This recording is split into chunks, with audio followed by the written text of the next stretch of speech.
They stood in the driveway like they'd just walked into a crime scene. My mother's mouth twitched first. My father's arms were already crossed. And behind them, my brother's kids were whining about the heat, his wife tapping her phone, already bored. "This is it?" Mom spat, motioning to the modest white bungalow with a red door and a narrow porch. "This is your big new house?" I nodded, calm, silent, watching her realization curdle. "Where do we sleep?" she barked. I held her gaze and said it flat. "You don't." It wasn't always like this. There was a time I thought I mattered, a time I believed family was a place you belonged, not a test you had to pass.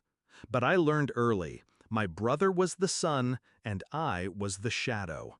Jason, the golden boy, the firstborn, married by 24, 3 kids by 30, a promotion, a dog, matching sweaters at Christmas.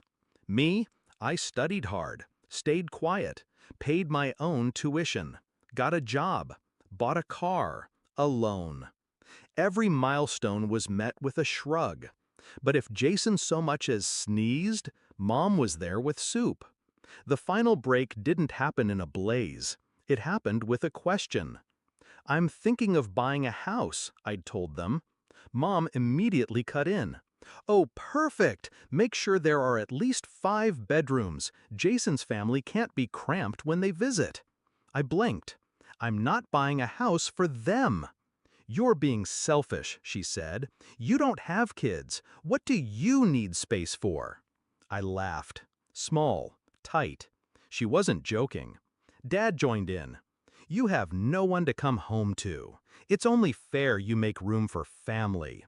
Only fair." That stuck in my throat like a nail. That night I couldn't sleep. I thought about all the birthdays they missed, the job offers I celebrated alone, the way they always asked about Jason first. I remembered sitting at Thanksgiving while they passed him the biggest piece of pie and told me I was so independent for not needing attention. I thought about the text Mom sent last year. "We won't be visiting for your graduation. Jason's kids have a recital." And I thought, what would happen if I stopped trying to be chosen? I started planning in silence. I researched homes, quiet neighborhoods, small yards, peaceful corners.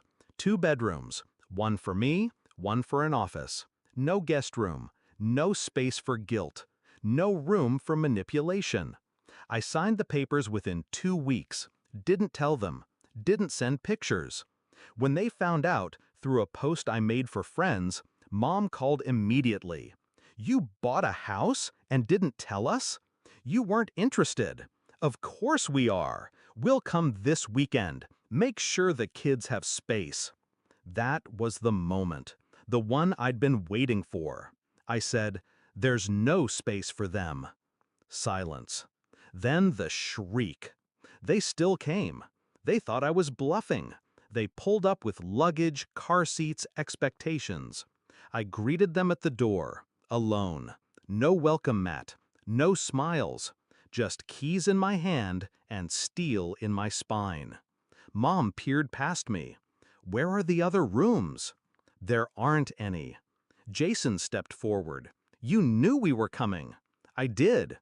He frowned. "So where are we supposed to sleep?" I smiled. "You're not." They didn't understand. They still thought I could be guilted, reshaped, scolded into submission. Mom raised her voice, called me ungrateful, said family sacrifices. I nodded slowly. Exactly. I sacrificed enough. I gave years of trying, of shrinking myself to fit inside someone else's story. Jason scoffed. "You're being dramatic."